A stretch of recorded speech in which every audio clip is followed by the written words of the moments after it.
მოგესალმებით ძვირფასო რადიო მსმენელებო, ეთერშია შუადღის პოლიტიკა რადიოს სივრცეზე FM 98.5-ზე ჩვენ ვაგრძელებთ ჩვენი გადაცემის მესამე სეზონს, რომელიც ეძღვნება ადგილობრივი თვითმმართველობის არჩევნებს. ამავე დროს ჩვენ მიმოვიხილავთ ქვეყანაში მიმდინარე პროცესს. მე გურამ ნიკოლაშვილი ვარ. დღეს დისკუსია გვექნება ჩვენ სტუმართან, ანალიტიკოს ნიკოლოზ მეტრეველთან.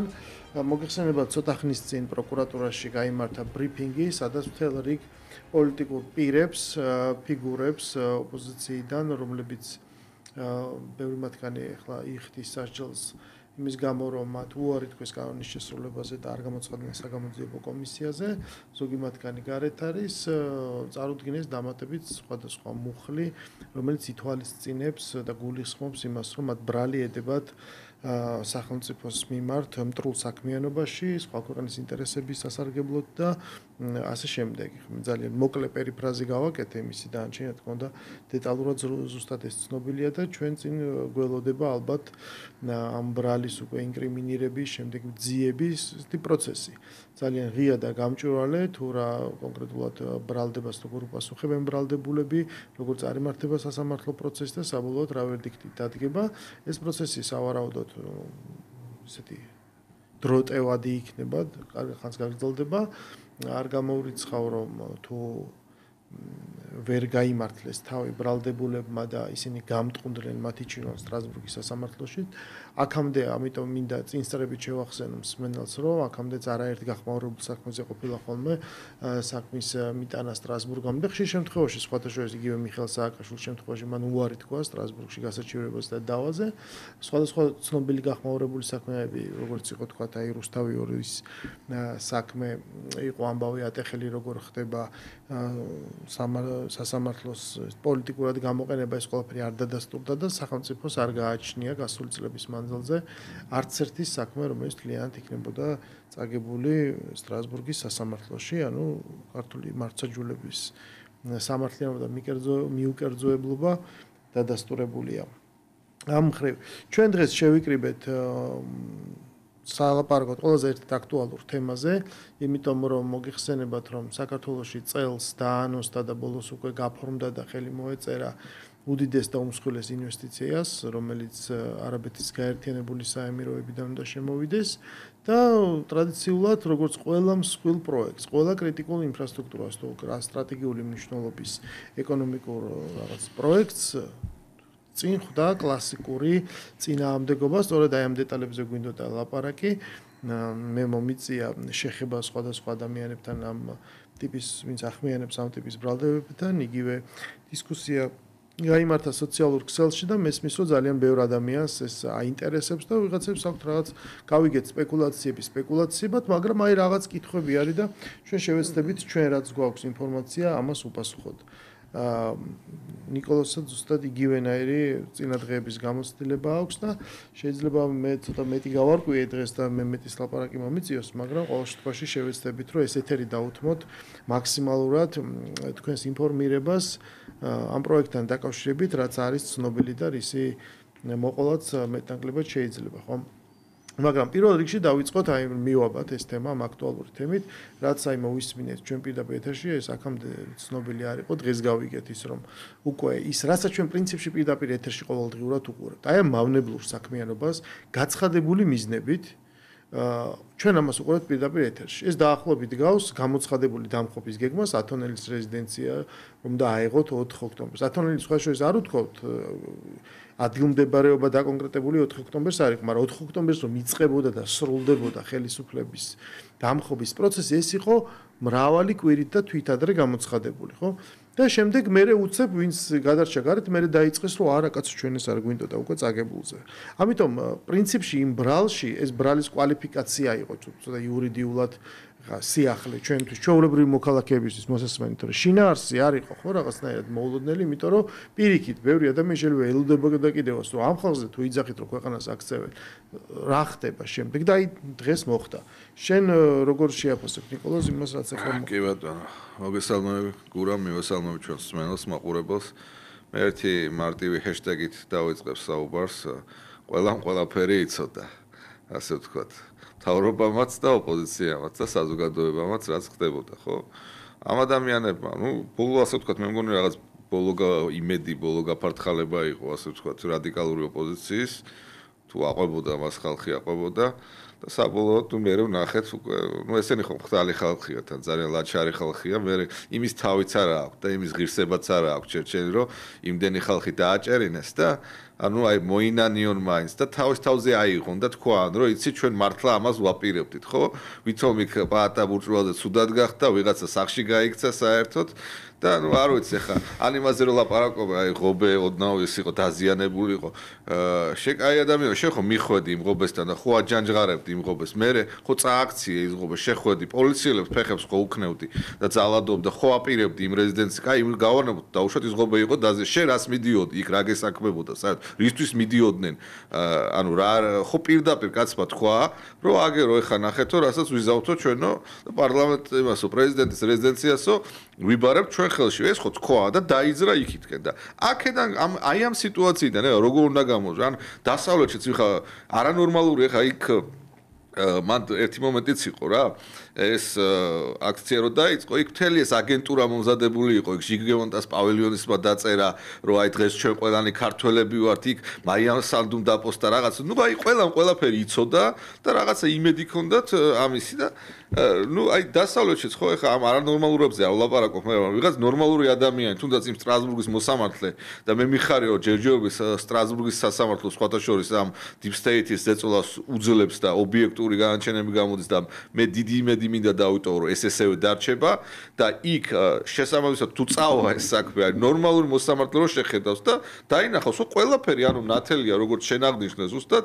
ყველაფერი იცოდა და პირდაპირ ეთერში უყურებდით ჩვენს ამას და დასავლეთშიც ხო და კადრები არსებობს ახლა 21 საუკუნეას ქვის ხანა ხო არ არის რა და ყველაფერი დაინახა და ახლა დასრულდა რა მე წინა ეთერში დასრულდა ამ აგენტების ბოგინი საქართველოში დღეს პროკურატურის განცხადება და ბრიფინგი იყო ერთ-ერთი საეტაპო ამის მაგალითი რომ ვერავინ ამ ქვეყანაში ვერავით აჯანყებებს რევოლუციებს ვერ მოაწყობს და ეცდებიან და როგორც აქამდეც აღნიშნე ესე დაასრულებენ თავის საქმიანობას ნებამათია ხო, კი ბატონო, სხვათა შორის აი ეს გამიჯნა, რომ იცი მე ეს არ მინდოდა იქ არ წავედი, აქ ვიდექი, ამას არანაირი მნიშვნელობა არ აქვს. იმიტომ რომ ერთი დღე იყო კონკრეტული განცხადება. აქ არ იყო რაღაც ლაპარაკი, არც პროცესზე, არც რაღაც კონტექსტზე, არაფერზე. იყო კონკრეტულ თარიღზე ლაპარაკი, ამას ერქვა 4 ოქტომბერი.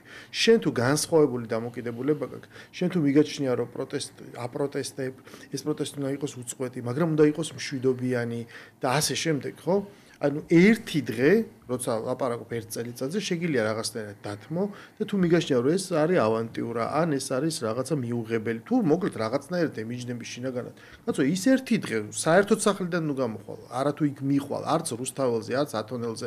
იმას შეიძლება ეთქვა რომ ეხა წავიდეთ რაღაც ინგოროყვას ქუჩა ავიღოთ ან რაღაცა. მე იქ რეზიდენციაში აპირებდა ქართული ასწავლის წარსულს. ხო, ანუ ეგ კაცმა არის ის მე რას გეტყვის ლიდერი, მაგრამ თუ აპრიორი ეს არ მოგწ, ამიტომ როგორც კი შენ მიდიხარ ეს მონაწილე ხარ უკვე ან ხარ მონაწილე ან განზრახ ან მაშინ ამას ქვია სიბრიყვე თუ შენ ვერაცნობიერებ რა პროცესი მიდის ნუ ხდები სასარგებლო იდიოტი და ვიღაცა გიყენებს და ამდენ ბოლო წლებია საერთოდ გამოყენებითობაზე მეც არაფერზე არ ვლაპარაკობთ ვინ ვის გამოყენებას ცდილობს და როგორ და ასე შემდეგ და საბოლოო ჯამში ადამიანს თავი მაგიტო ადგას მხრებზე რომ რაღაცა გადაწყვეტილება თვითონ მიიღოს და დასულმა ადამიანებმა უნდა აიღონ პასუხისმგებლობა თავის ქმედებებზე ისევე როგორც ყველა ხელისუფლებასაც ცხადია აქვს ეს პასუხისმგებლობა და სწორედ ამიტომ ჩვენ ხედავთ აი იმ პროცესს ეს არის გაგრძელება ამ ყველაფრის აი ბოლო პერიოდში შეცვლილი კანონმდებლობის მაგალითად ხო იმიტომ რომ ჩვენ ხედავთ რომ არსებობს მოწინააღმდეგეები არსებობენ ადამიანები რომლებსაც ცდილობენ ყველანაირად იპოვნონ აი ეს რაღაცა ზოლი რომ ვითომ თქვა თან კანონს არ ვარღვევ მაგრამ შენ არ მოგცემ საშუალებას რომ რაღაცა მარტო მე არ დავამშვიდებ ქვეყანას მე შევეცდები გამოიწვიო სანქციები ქვეყანა მოვახდინო იზოლაციაში გავაფუჭო ურთიერთობები ანუ სადაც ხელი მიგიწუდება ისე რომ ეს პირდაპირ ღია თქვა რაღაც ესეთი კრიმინალი არ ჩაიდინო სადაც ხელი მიგიწუდება ყველაფერი ამას ქვია ესეთი არ ვიცი არაძალადობრივი წინააღმდეგობა. ამის სახელმძღვანელოები არსებობს. როცა ჯერ ყველაფერი დაიწყო ამ სახელმძღვანელოების მხილები და იმ ტრეინინგების რაც იმართებოდა ამ ქვეყანაში. ჩვენ ახლა ვხედავთ ამ ყველაფრის მოქმედებაში. ეს სახელმძღვანელოები ღიად წერი. აი ეს ყბადაღებული და ცნობილი აკერმანი რო გარდაიცვალა, ხო? ეს საიტი ეხაც ფუნქციონირებს. იქ ყველა სახელმძღვანელო ატვირთულია, ქართულ ენაზეა მათ შორის ნათარგმნი, ხო? და 14-მდე სასწავლო მასალა არის. ყველაფერი ნათარგმნი შენ რა როგორ უნდა გააკეთო? ჩვენ თავარია გამოაცხადო ვიღაცა დიქტატორად, შემდეგ ყველაფერი მოსულა. ჩვენ ამ პროცესს ვხედავთ. ეს ადამიანები დააჯერეს, უთხრეს, რომ ეს არის სწორი ქმედება, უნდა იყვნენ ბოლომდე და აი ბოლომდე სხვათა შორის აი შენ წერა ჰეშტეგი ახსენე და ჩემი აზრით ეს ახალი ჰეშტეგი უნდა გაჩნდეს რა. ბოლომდე? ხო, ბოლომდე. იმიტომ რომ ის მხარეს აქვს გამოცხადებული თავის დოქტორი, რომ ჩვენ ვიომებთ ბოლომდე ვიდგებით. ნუ ეხლა დგომა ამ ქვეყანაში არ ეკრძალება რა. გზის გადაკეთვა ეკრძალება და ბოლომდე შეუძლიათ იდგნენ და ეს სამართლებრივი პროცესებიც იქნება ბოლომდე. ანუ კანონის ჩარჩოში მოქალაქეების მოქცევის პროცესი იქნება ბოლომდე. ანუ აქ არ დარჩება სივრცე, რომ მოდი რაღაცა დავუშვათ. არა უშავს იყოს. რა თქმა უნდა, არც მეორე უკიდურესობას არ მოხდება რაღაც ძალაუფლების თუ ძალის გამოყენების გადაჭარბება. ესეც არ უნდა მოხდეს. ვინმე თუ გონია, რომ ამას გამართლება აქვს ან მართლებს, არა. ეს არის ღიად ყველა ოცნების მომხრე უნდა იცოდეს და უნდა აღიარებდეს, რომ ძალადობის უკანონო გამოყენება ან გადამეტება ძალის გამოყენების არავინ არ ამართლებს, ეს არ შეიძლება და უნდა მოყვეს რა თქმა უნდა შესაბამისი რეაგირება რა და დანარჩენი ყველაფერი არის მეორე მხარეს. და ეს პროცესი მიმდინარეობს და ნუ მოკლედ ეს მეც ესეთივე შტაბ-ეტაპობა დამჭა, რომ ეს იყო ახალი რაღაც საეტაპო განაცხადი, იმიტომ რომ როგორც იქნა ქვეყანაში ადამიანს უკვე შინაარსობრივად და არსებითად პასუხი მოეთხოვება იმ ქმედებებს, ან დაუსჯელობის მომენტი უნდა მოხდეს და რაღაცნაირად უნდა გასწორდეს რა შეიძლება, რა არ შეიძლება. რა არის შენი ქვეყანა, რა არის უცხო და სხვა ქვეყანა. ის გინდა მეზობელი ქვეყანა დაუძახე, გინდა მეგობარი დაუძახე, გინდა მტრული დაუძახე. არსებობს ერთი საქართველო და ყველა დანარჩენი არის სხვა ქვეყანა, ხო? ქვეყანაში დროშა ერთი გვაქვს. იქ ბევრ დროშას აფრიალებენ, მაგრამ ეს განსხვავებაა, რომ როგორი კარგიც არ უნდა იყოს რაღაც ქვეყანა, არსებობს ჩვენი ქვეყანა და არსებობს სხვისი ქვეყანა. მოკლედ ეს მე მგონი ძალიან ისეთი ნათელი და მკაფი ვარ. ჩვენ შეგვიძლია გადავიდეთ ჩვენ მთავარ საკითხზე. აი შენც ნიკოლოზ ძალიან ცოტა იცი, შენ რა შტაბ-ეტაპობა გრჩება? იმიტომ რომ ინფორმაცია გარკვეულწილად მწირია, ყოველ შემთხვევაში ახლა მე თუ მკითხავთ არც მწირია, იმიტომ რომ თუ ადამიანი არ ახარ ჩასაფრებულ პოზიციაში გაგების სურველი გაიგებს. თუ რაღაც არის ის შესაბამისად იკითხავს, შესაბამისად ადამიანის რაღაც ერთგვარ ხელწერას, დამოკიდებულებას, რიტორიკას ეთყობა უკვე ძირშივე, ის როგორ ლაპარაკობს, ის ლაპარაკობს ჩასაფრებულის პოზიციიდან, ის ემსახურება ეჭვის და ბუნდოვანების დათესვას, თუ მას მართლა აინტერესებს რაღაცა და მონდომებულია რაღაცა ეთანხმება სიკეთეს და მონდომებულია, რომ ეს სიკეთე იყოს თქვა უკეთესი. ეს განსხვავება არსებობს, ხო? ჩვენ არ მივეკუთვნებით ამ პირველ ჯგუფს, ჩვენ გვინდა რომ რაღაცნაირად თუ გარკვეული ინფორმაციის ნაკლებობა ეს შევივსოთ და დავინახოთ მთლიანი სურათი. მაგრამ რასაც შენ უყურებ, თქვა უკვე დაწყებულ პროცესს, აი როგორ აფასებ ამ სხვილი MR ჯგუფიც არ ქვია, კონტრაქტის მხარე მეორე კომპანია არის ამ ბატონი ალაბარის საკუთრებაში არსებული. აი ამ ინვესტიციასთან დაკავშირებით როგორი შტაბ-ეტაპობა გრჩება? ხო, პირველი მე რაც ვთქვი ქვეყანაში არიან ჯგუფები, რომლებიც თავიანთი პოლიტიკური ქულების, დივიდენდების ასაკრეფად ცდილობენ რაღაც თემები გამოიყენონ და ამით საკუთარი რეიტინგი კი აწიონ, მაგრამ ქვეყანას ავნონ.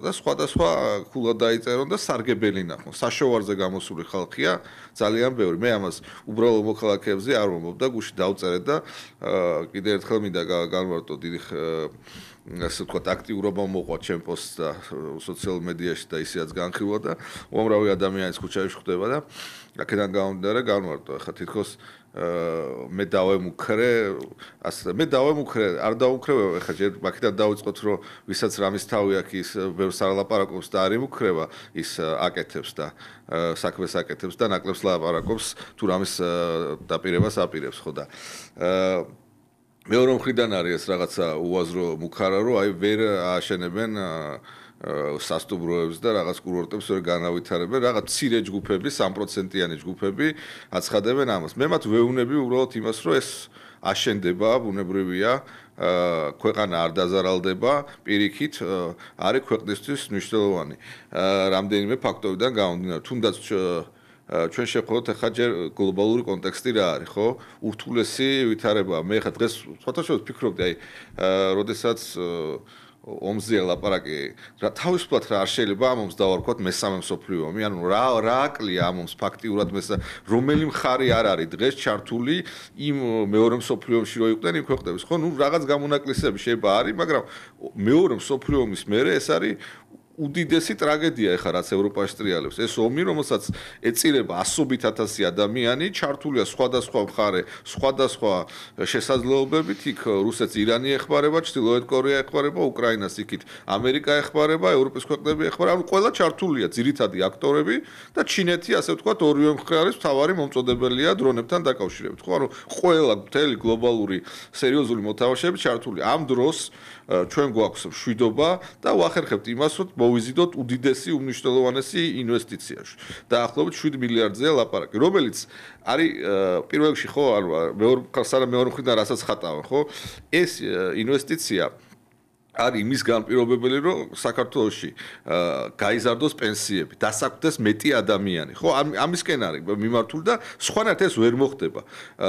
უბრალოდ რომ დაფიქრდეს საზოგადოება ნაციონალური მოძრაობის მართლობის პერიოდში მთლიანად არ ყოფილა იმ 9 წლის განმავლობაში ამხელა ინვესტიცია ერთბაშად შემოსული საქართველოში, რომელიც განაპირობებს ქვეყნის განვითარებას. ეხლა და მეორე მხრიდან ამას აი არაბები მოდიან თითქოს რაღაც არაბების რაღაც ურდო მოდის, რომელმაც რაღაც საქართველოს უნდა გადათელოს და გადაჯეკოს. ეს ხო აბსოლუტური პოპულიზმი, იაფი პოპულიზმია და ამის უკან საერთოდ არაფერი არ დგას. აგერ არის ბილტმორი აშენებული რა, იქ არაბები არიან დასაქმებულები, თუ ქართველები არიან და რა თქმა უნდა ყველა ქართველია დასაქმებული. ან ბიზინა ივანიშვილმა ის უნიკალური სასტუმროების კომპლექსი რაც გააკეთა თავისუფლებიდან იქით რაც კეთდება ზემოთ, იქ რა ვინ არის დასაქმებული? არაბები არიან დასაქმებული, თუ რუსები არიან დასაქმებული, ვინ არიან? ქართველები არიან დასაქმებულები და გაჩნდა უამრავი მაღალშემოსავლიანი სამსახური, ხო?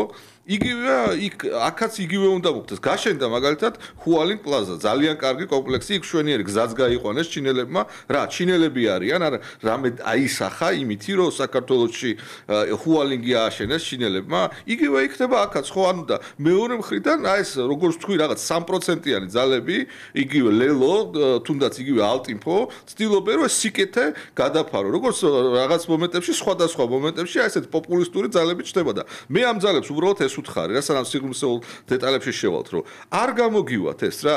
თქვენ თუ ეს დრო დამთავრდა, როგორც რადიკალურ ძალებთან დამთავრდა, თქვენ შემთხვევაში ეს დამთავრდა, რომ რაღაცნაირად იაფი პოპულიზმით თქვენ გახვიდეთ ფონს და საზოგადოება შეიყვანოთ შეცდომაში. ეს აღარ მოხდება. დააპირებთ ამას, მიიღებთ ადეკვატურ პასუხს და მოგიწევთ ძალიან დიდი პოლიტიკური ფასის გადახდა. აი ამის თქმა მინდოდა მე გუშინ და ამას ვამბობ ამ ეთერიდანაც და დამერწმუნეთ. ეს ასე მოხდება თქვენ თუ დააპირებთ აი ამ იაფი პოპულიზმის დათესვას უფრო ფართოდ საზოგადოებაში. კი ბატონო, ეგ რაც შეეხება ამ ათოს ბუნებრივია, რომ ჩვენ ყოველ შემთხვევაში გვახსენდება ამავე დროს, რომ ეს პირველად არ ხდება ეს. მე მაგალითად პირველად არ ხდება, ხო, მაგით. რაც დავწერე, ზუსტად ეს დავწერე, ანუ არაფერი რომ არ იცოდე, ეს ხელწერა, ეს ქრესტომათეული ნიმუში არის, როგორ იწყება წინააღმდეგ. მაგას ვამბობ, ხო? ძირის დობისთვის ძირის გამოთხრით, ეჭვების გაჩენით, ბუნდოვანების დათესვით და რაღაც სპეკულაციებით. მე ხა იქ სპეკულაციასაც შეეხება დღეს აღამოს კიდე მივდივარ სხვა ეთერში, ამიტომ რაღაცებს არ ვიტყვი, თქვა და მიგინებებს როგორ კეთდება სპეკულაცია, მაგრამ მე ჩვენ ეთერში, ჩვენს მენელს პირიქით, თქვა რა კითხვებიც არსებობს, ამას შევეცდები, რომ გავცე პასუხი, იმიტომ რომ გამოჩნდა რაღაც გარკვეული კომენტარები და აინტერესებთ სიტყვაზე, აი სინამდვილეში რა და როგორ არის. თავრობა მიმუშავა ძალიან ბევრი ამ ვითარებაში, თქვენ ხედავთ რა პირობებში იმყოფება საქართველო, აი დღეს სწორედ მოხდა უამრავი დღეს მოხდა აი ამ უამრავი ადამიანის მიმართ ამ საქმეების აღზრდა, რომელიც პირდაპირ არიან ბრალდებულები აი ამ ქვეყნის შიგნით, აი ამ ზირგამომთხრელ, ესეთი კლასიკური ტერმინი ვიხმაროთ საქმიანობაში და ეს არის ის გარემო, რომელთაც წინ ცდიან, რომ ქვეყანა რაღაცნაირად გააჩერონ, მიუხედავად იმისა, რომ გაცხადებულად ჩვენ არანაირი საინტეგრაციო ვექტორი არ შეგვიძლია თქვან, რომ აი რაღაც დასრულდა, გამოიწვია თავისი ევროპელი მოკავშირეების რიტორიკა და ყოველ შემთხვევაში ეს ურთიერთობები შეაფერხო და ეს ასახულია კიდევაც. შედეგად ჩვენ ვიღებთ აი უამრავს ეს არ ხდება, მაგრამ ყველაზე ბოლო რომ ავიღოთ ევროკავშირის რეზოლუცია, სადაც აი ბევრ პუნქტებს შორის ხო არა ესაჭირო ყველაფერი მოიხილვა, ერთიც კი საკმარისი ამ დონის დოკუმენტში ეს თირამ არ უნდა ხდებოდეს. ანუ ვერ იტყვი რომ უამრავი პუნქტი აქვს ცდარი და ყალბი. ვერ იტყვი რომ რომელიმე მეტნაკლებად ის არის რა ქვია. არ შეიძლება რომ ასახავდეს რეალობას, მაგრამ აი ერთი იყო უტიფრობით გამორჩეული, სადაც ლაპარაკია რომ საქართველოს სისტემატიურად არ უჭერს მხარს უკრაინის მხარდაჭერ ინიციატივებს თუ რეზოლუციებს. ესე იგი აღმოჩნდა რომ სხვადასხვა პლატფორმაზე, სხვადასხვა გლობალურ არენაზე 1000-ზე მეტ ესეთი რეზოლუციისთვის, კენჭისყრისთვის, ყველაფერს აქვს საქართველოს გრიგოლ ვაშაძემაც ვერ უარყო ეგ ფაქტი.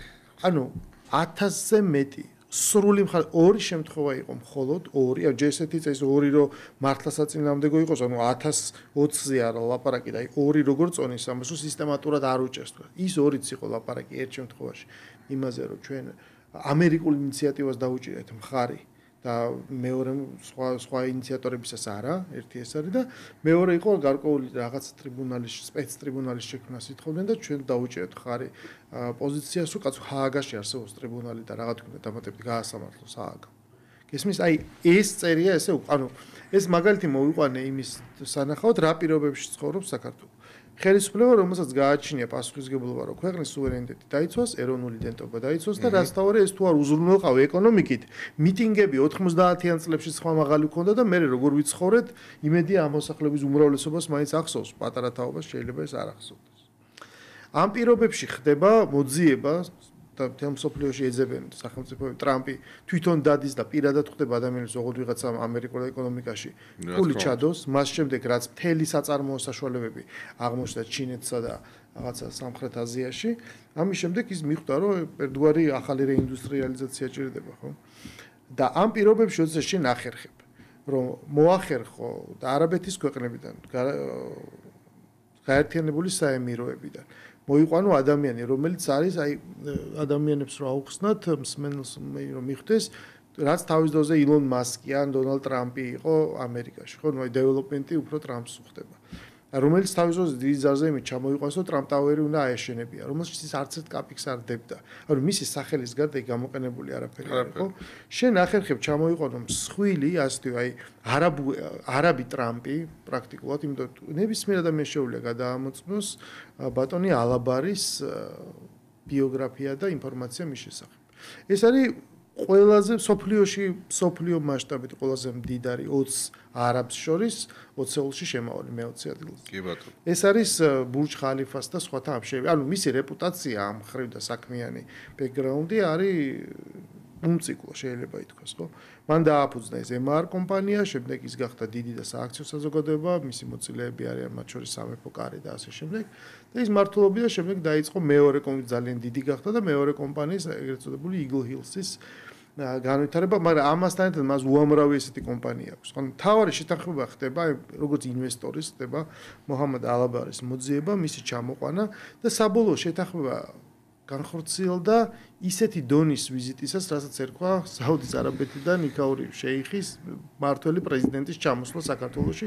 ეს ვიზიტი ყველა სახსოვს და იქ საბოლოოდ ეს შეთანხმება შედგა. ანუ ეს შეთანხმება ის თქვა სახელმწიფოთაებს შორის ურთიერთობის ნაყოფია და აი ამ ხარდაჭერით სარგებლობს. ეს არ არის ვიღაცა ინვესტორი, ხო? და ეს არ არის რაღაცა გარკვეული კომპანია. ენკა, რომელმაც მოიგო მართლა ის ჩვენივე გამოცხადებული კონკურსი და ისაც მოხდა ამახანში მართლა ძალიან დიდი უსამართლობა იყო და ამიტომაც წავაგეთ არბიტრაჟი, ყველა სხვა არბიტრაჟისგან განსხვავებით, განსაკუთრებით ეს ეხება ამ წინააღმდეგობის დღევანდელი კამპანიის სულისჩამდგელს მამუკა ხაზარაძეს, რომელსაც ყველა დავაწაგებული აქვს სახელმწიფოს წინაშე, იმიტომ რომ არ იყო მართალი. ძალიან მარტივად. ნუ დიდი ალბათობით ეს ბოღმა თავის როლს ასრულებს იმაში, რასაც ახლა ის აპირებს რომ გააკეთოს. ანუ შენ მოგყავს და იზიდავ ამ ინვესტიციას, შენ გაქვს სექტორი, რომელიც არის ძალიან მზარდი, ტურიზმი, უძრავი ქონება, დეველოპმენტი, სხვადასხვა ინფრასტრუქტურა, მთელი შენი რეფორმის გეგმები იგივე სხვადასხვა ტერიტორიულად რაც ძალიანს ეხება იმართულებით განათლების რეფორმას გულისხმობ ამას, ძალიან ისეთი დინამიურად განვითარებული სასაზღვრო ზოლი და აქ ნახულობ გარანტირებულად ადამიანს, ჯერ ესეთიც ვინ თქვა რომ დღევანდელი დეველოპმენტი საერთოდ ისეთია რა საუკეთესო ნიმუში. უამრავი ხარვეზი გააჩნია, ხო? პატარა სხვადასხვა კომპანიების საქმიანობას ან პატარ-პატარა დასახლების გაჩენას, რომელიც ცოტა ისეთი ქაოტურად, აი ერთმანეთთან დაუკავშირებლად ადამიანი ამტკიცებს თავის პროექტს, მაგრამ ის გვერდზე მეგრე ან თან ხვდება ერთმანეთთან, ან არა და ხშირად არ მოხდება. აქაც ბევრი ხარვეზი არსებობს. ან ის ფასები ეხლა წუხან ხოლმე რომ აიმე სიძვირე იქნება, დღევანდელი ფასები მისაღებია და ხელმისაწვდომია ჩვეულებრივი მოქალაქისთვის რა ფასებიც არის დღეს უძრავ ქონებაზე, ხო? ანუ დღეს ისაც ბევრი ამ ხრივ ხარვეზი არის თუ ადამიანის სხვადასხვა მორალისტური ან სხვა პოზიციიდან ამოდის. მაგრამ შენ რო ახერხებ რომ აი ამ განვითარებულ სექტორში შემოიტანო ესეთი სტაბილური ინვესტიცია, რომელიც ზუსტად იცი რომ მომავალ განმავლობაში ვალდებულება ნაკისრია. ეს ფული დაიხარჯება, ადგილობრივი კომპანიები დაკონტრაქტებიან.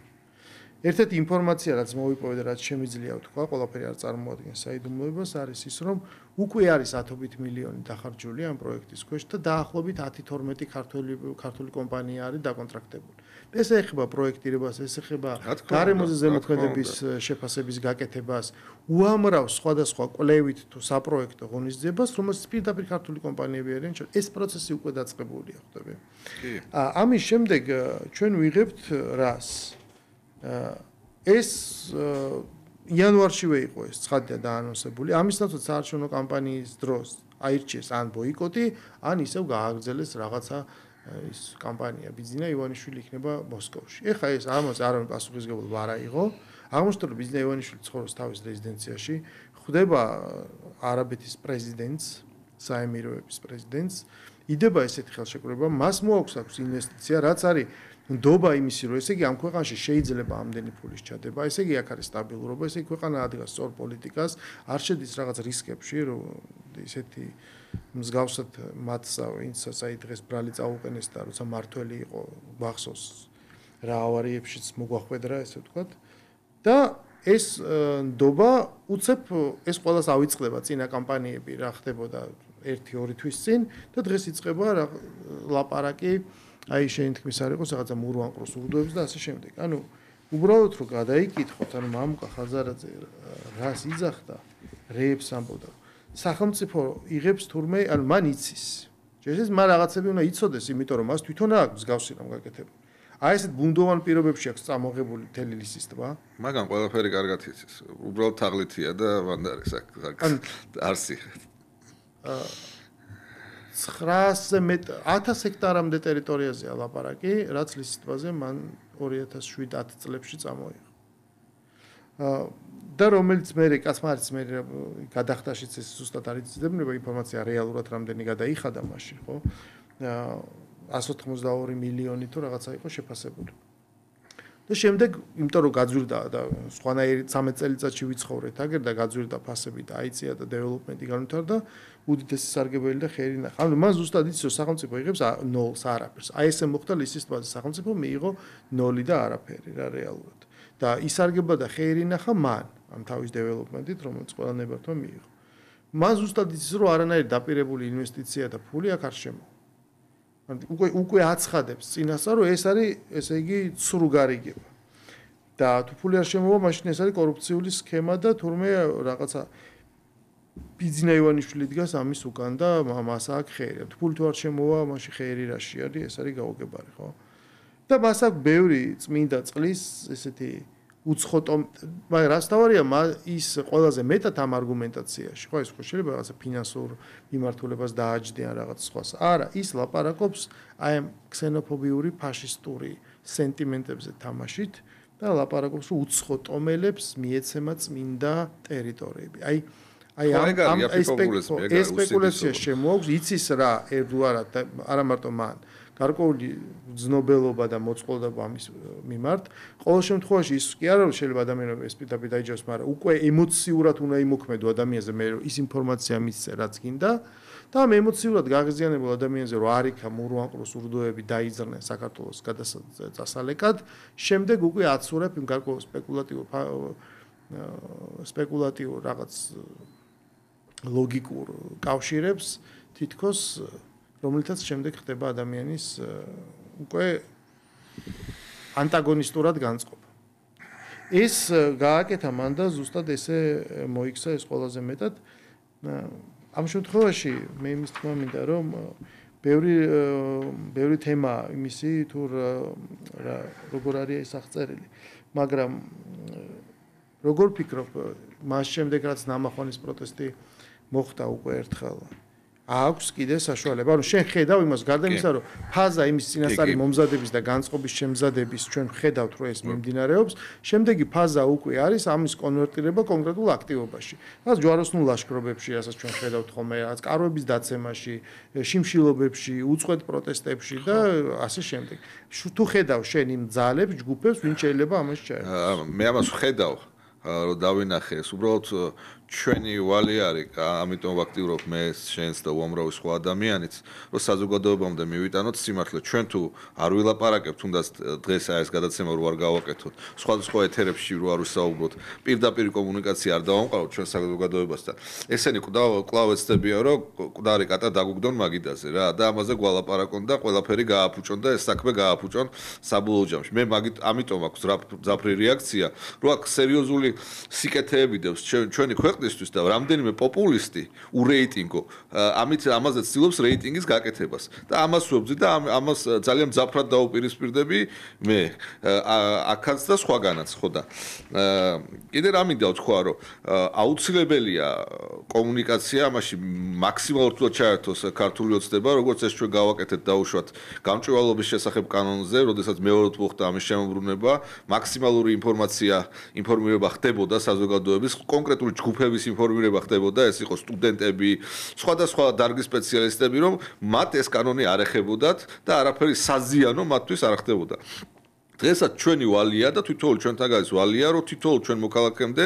სიმართლე მივიტანო მე ვიცი რომ გარკვეული კატეგორია ადამიანებს არის რომ მათ გულწრფელად აინტერესებთ აშფოთებთ აი ამ კითხვებზე ჩვენ მათ უნდა გავცეთ ვალი და ია პოპულისტებსაც ამით უნდა დავამარცხოთ ჩვენი სიმართლით მე როგორ წარმოგიდგენიათ ახლა მაყურებელს რომ რაღაცაში არ ვიყო დარწმუნებული და მათგან განსხვავებით ესეთი რაღაცა ვიკადრო რა თქმა უნდა მე მაგას არ ვიკადრებ და ზუსტად ვარ იმაში დარწმუნებული და როცა აშენდება ეს პროექტები გაკეთდება საზოგადოება ნახავს რამხელა სიკეთეს იხილავს აქედან როგორც სხვადასხვა პროექტებიდან იხილა ბიზინა ივანიშვილის გაკეთებული თქვა აქაც ხო ეს ხალხი ხა მე ხშირად ხა რამდენიმე კვირაშიც მიფრინავ აბუდაბიში ხშირად მაქვს იქით კავშირები და უბრალოდ ხა შეიძლება ჩვენ მოსახლეობის დიდი ნაწილი არ არის დუბაიში ნამყოფი ან ელრიადში მაგრამ ნუ ხა ინტერნეტია 21 საუკუნეა სურათებზე მაინც აქვს ხო ნანახი რომ იქ მარტო ნავთობით არ არის გამდიდრებული და რაც კარვებში არ ცხოვრობს მთელი ტურიზმის ინდუსტრია ის ბურჯ ხალიფა დაждდა მარტო $1.5 მილიარდი იმის აშენება ხო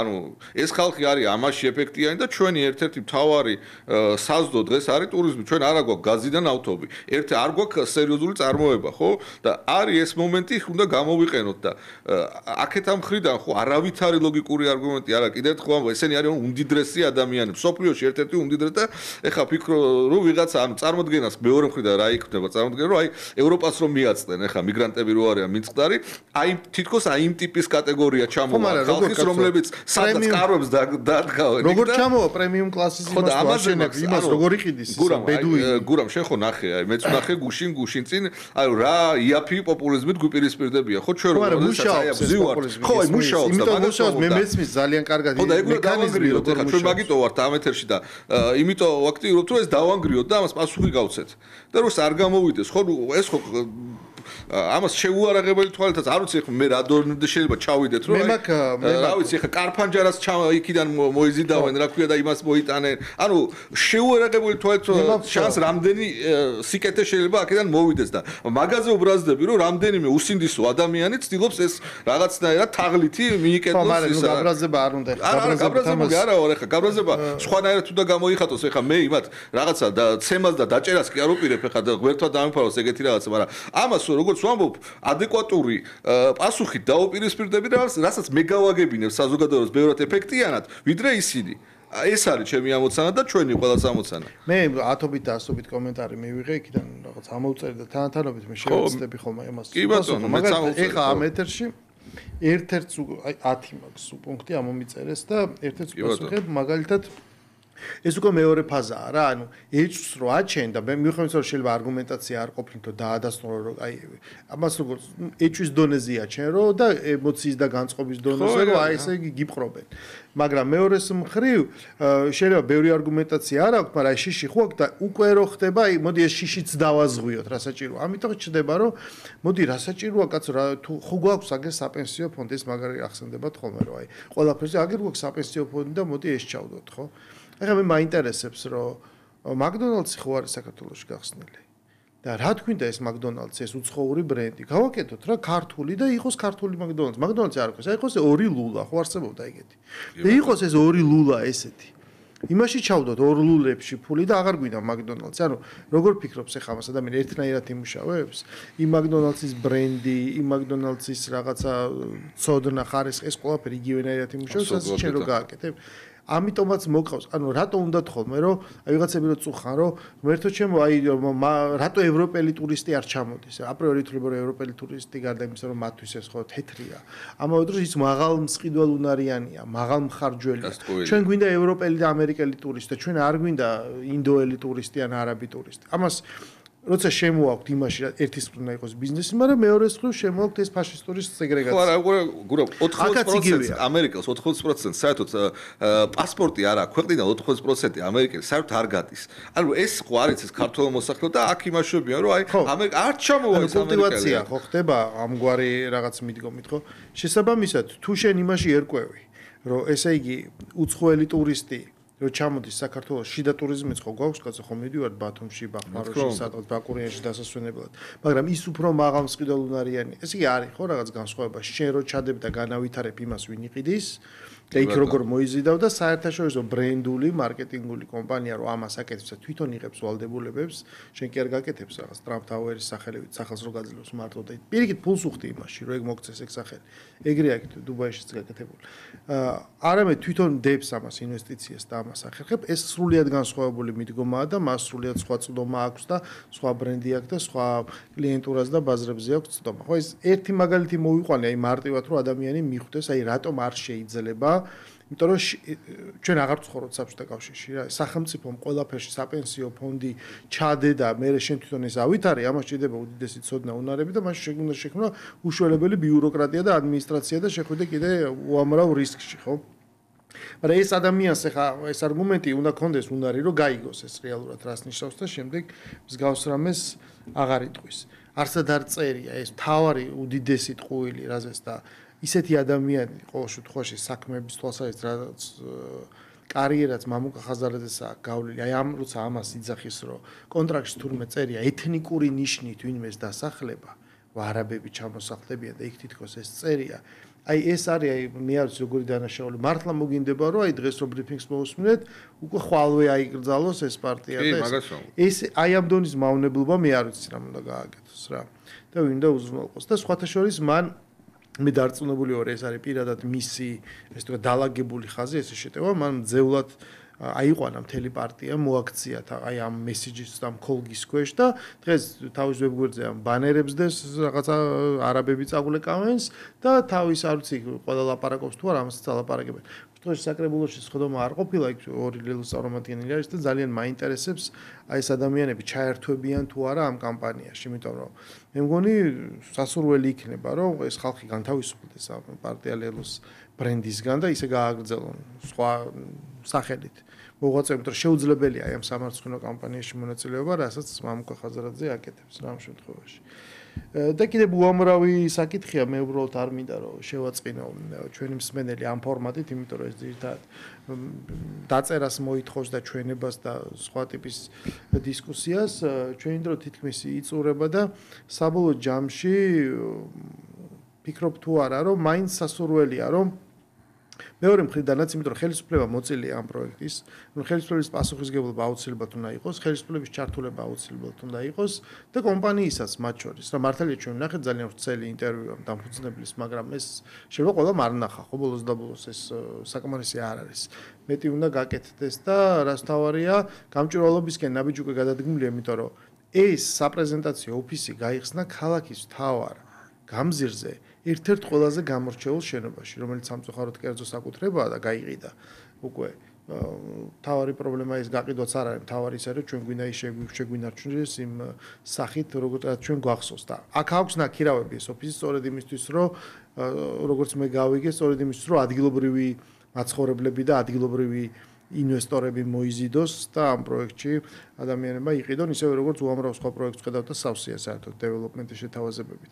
ფიქრობ თუ არა რომ მაინც მეტი არ იყოს გასაკეთებელი სახელმწიფოს?